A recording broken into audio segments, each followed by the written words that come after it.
do you guys choose music, and what dramatic role do you see the songs playing in the way you tell the story? Well, by and large, we put the music on last. We shoot the episode, make it as dramatically and comedically good as possible, and then look at it, and usually we try various songs placed against the picture. I've gotten from David 20 requests for one scene, and the difference between one song to the next is black and white.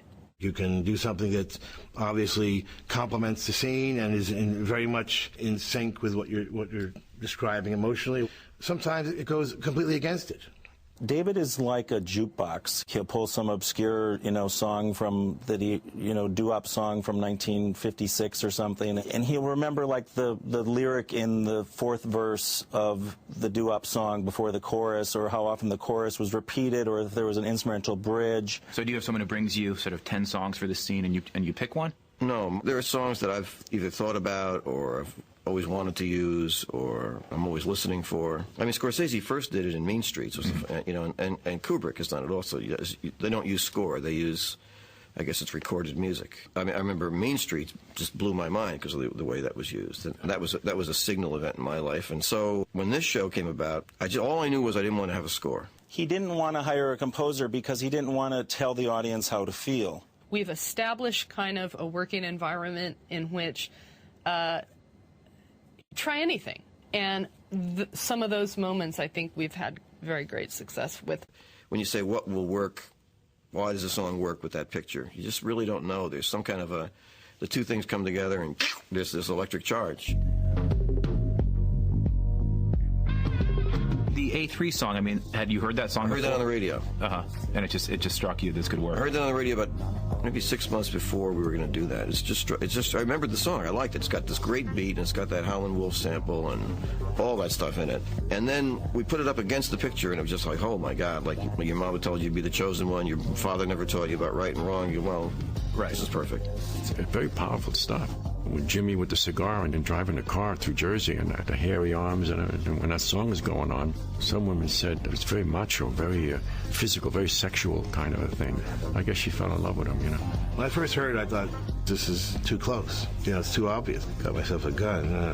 That occurs all the time with David. You think, I'm not sure I would have done that. And then, a month later, you think, that's just fantastic. I wish I'd thought of that.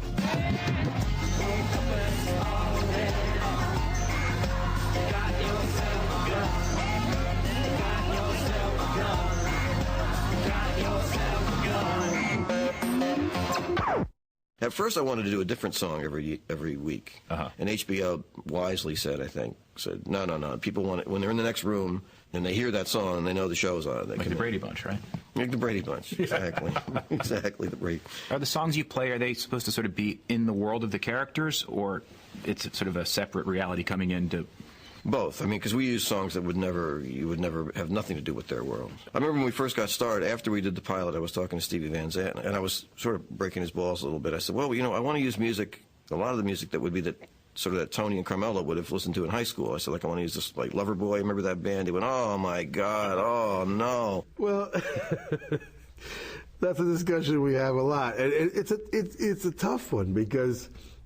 You want to be authentic and you want to be, but of course, to really be authentic, they're going to listen to a bunch of terrible shit, I mean, it's going to all be like 70s and 80s rock, what I mean? That's what they listen to. With Tony, I think it's important not to be afraid of the pop culture that's fed to him in his world and what is just easily digested and played, and played out.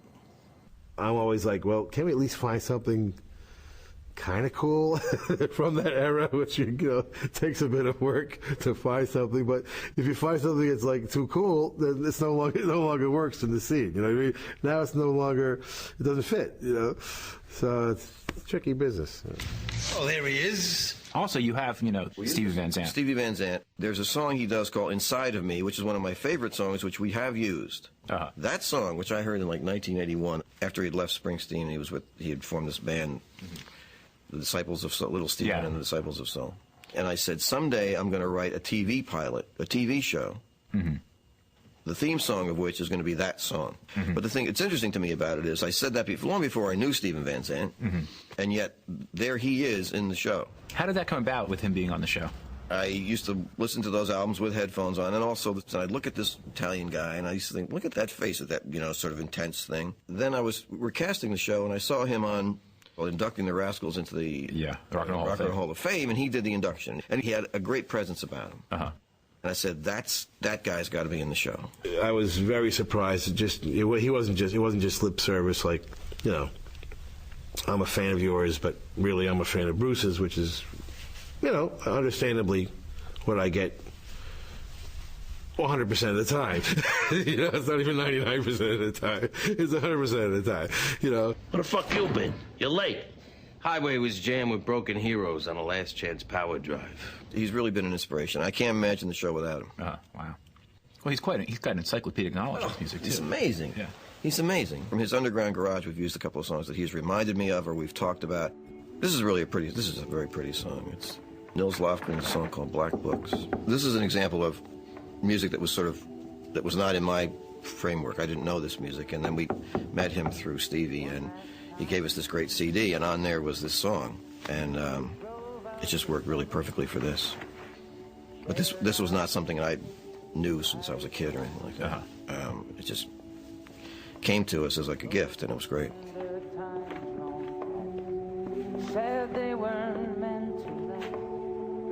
Too many. It's about somebody who wants to leave her relationship. She wants new shoulders to cry on, new backseat to lie on, and she always gets her way. And then it brings us into the next scene in which she goes home to Tony, and she's very, very depressed, and she sort of holds him up for $50,000 for Columbia University. 50 G's. Yes. What happens here is that this is the best she can do. This is the episode in which a shrink, a very old shrink, had told her to leave him and said that it was blood money and that take your children and go as far away as you can. You look like you could use a night off from cooking. We say we go out. And he said, and one thing you can never say is you haven't been told. That's the end of this episode. And so she hasn't got it in her to leave. But she takes that blood money and gives $50,000 of it to Columbia University, which allows her, I guess, to live with herself.